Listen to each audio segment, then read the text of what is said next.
Good morning children. Welcome to 9th standard physics, that is we were dealing with chapter gravitation. So in our virtual class we discussed about gravitation chapter where we defined the gravitational law of gravitation. So law of gravitation states every object in this universe attracts every other object with a force which is proportional to the product of their masses. Force is proportional to the product of their masses and inversely proportional to the square of the distance between the two objects. Okay, that is law of gravitation. And this law of gravitation is also called as universal law. Okay, so it is called as universal law. We discussed why it is called as universal law. It is applicable to massive objects as well as minute objects, terrestrial as well as celestial. It is applicable to massive objects like the planets which are revolving around the sun, the satellites which are revolving around the planets, and it is applicable to the very minutest particle, that is electron, that is revolving around the nucleus. All the rotational moment of these particles or the objects is governed by law of gravitation, the force of attraction between these two objects. And it is applicable to terrestrial, means every object on this earth, that is terrestrial, it is governed by this law of gravitation. I am able to stand here and speak to you, or you are able to sit and listen to this. We are stick to this earth and all the objects are on the surface of the earth because of the gravitational force that is exerted by earth on us. Okay, and this law holds good for all the objects on the surface of the earth as well as the freely falling bodies. Okay, so only it is called as universal law. Law of gravitation is called as universal law because of this reason. And also this universal law was helpful to explain us the rotational moment of the planets around the sun, the rotational moment of the revolutionary moment of the satellites around the earth or the different planets, and also it was able to explain the force that is binding us to the surface of this earth, and also it was helpful to explain the tides that are caused due to new moon and full moon. Okay, so this law has its importance because of this reason. And we also discussed about the freely falling objects. So we have seen when we toss anything upwards, we have seen it that they accelerate towards the earth. All bodies will fall towards the earth. Why is that so? We know that the gravitational force. They accelerate towards the earth because of the gravitational force of the earth exerted on the objects, freely falling objects. So when do we say an object is under free fall? Let us define free fall here. So let us define first what is free fall. If a body is accelerating towards the earth only due to the influence of gravitational force and no other external force is acting on it, then only we call it as a free fall. Okay, there should not be any other force. For example, now if I drop a spear and a paper from top of a building, everybody know that, even I know that the spear, metal spear will reach the ground first, but the paper will float and later it will reach the earth, because the air pressure or the resistance offered by the air is acting on the surface of the paper, so the paper will float and slowly reach the earth, whereas this metal spear is a heavy object, it will fall instantly to the earth. In such case we cannot call those two objects are under free fall, because there is an external force other than gravitational force, that is the force of air. Okay, so we can say an object under free fall only in vacuum. And we know about Galileo's experiment. He only proved that every object that is accelerating towards the earth all objects accelerate towards the earth with a acceleration of gravity that is 9.8 meter per second square. That is 9.8 meter per second square. All objects under free fall. All objects under free fall, they accelerate towards the earth with an acceleration of 9.8 meter per second square.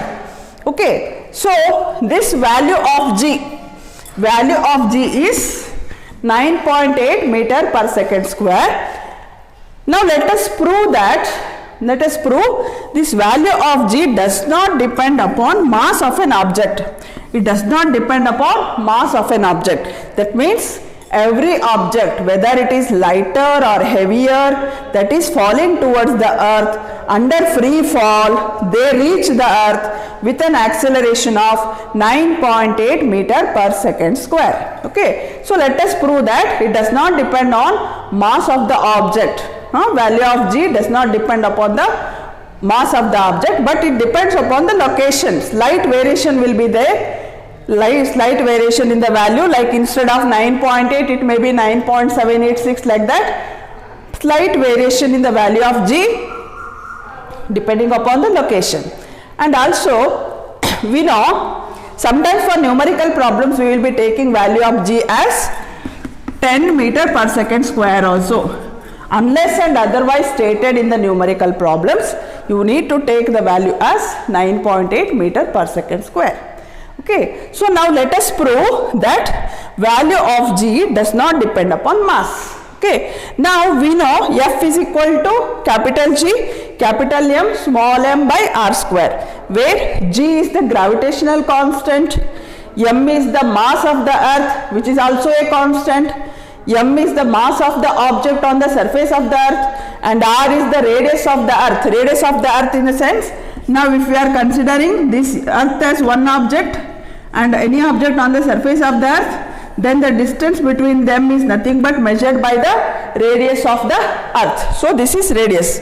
Now we have three constants here, and we also know that F is equal to ma, and in this case we are taking F is equal to m into G. So I will be replacing F as m into G is equal to capital G, capital M by capital R square, and I can cancel the small m. So what is left here is capital G, capital M by R square. Okay, so you can see it is a product, it is the value that is got after inserting the gravitational constant, mass of the earth, and also the radius. So all three are the constant. So you don't have small m here. Small m is not there, which indicates that value of G is not depending upon the mass of the object. Okay, so this is the deduction. If asked as a question, 3 marks question may appear where you need to prove that value of G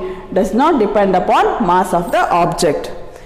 Now let us see what will be the value of G at poles and the equator. Is value of G the same throughout the surface of the earth? Here we know our earth is not exactly spherical, it is a geoid, it is geoid in shape. That means this is the center of the earth, and at the equator the radius is slightly more than the poles. Okay, the measure of radius is slightly more in the equator than the poles. So here in the equation what will happen here, your G value increases. Your G value increases at equator. That means what? It shows your value of G, that is here G is equal to, in this equation, if your R value increases, you are getting lesser value of acceleration due to gravity, and if it is at the poles, you are getting lesser radius of the earth. So the value of G will be it will differ, means here value of G will be lesser at the poles than equator. Here equator is greater, so value of G will be greater here and value of G will be lesser here near the equator. That means if a person is buying something here the weight will differ, the same weight which was showing near the poles will differ when it comes to the equator, because it is depending upon G value. W is equal to M into G. Okay, in later part I will be discussing that with you. So value of G at the poles will be slightly greater than the value of G at the equator. Now let us discuss about mass of the object. Let us learn something about mass of the object. We know in our previous chapter also we learnt inertia, and when we were dealing with inertia we discussed that inertia depends upon the mass of an object. Greater the inertia, greater the mass. Here, that means here mass of an object, that means the matter contained in an object. The matter contained in an object we call it as the whole mass. That mass of an object is measure of its inertia. That means greater inertia, greater mass, lesser inertia, lesser mass. And this mass remains the same everywhere. Wherever you go on the earth, wherever you go on the space, whether it is moon or any planet, the mass of the object remains the same everywhere. Mass is a constant. Whatever the mass you take, it is constant. It is whether you measure it on the earth or any planet or go any location, it will not change. It does not change from place to place. Keep it in mind, children. Mass does not change from place to place. Wherever you measure the mass of an object, it will be the same throughout. And mass is a scalar quantity, whereas you see it remains the same everywhere. It is only the measure of inertia. Now let us see about weight. Let us see what is weight, and let us compare mass and weight of the object.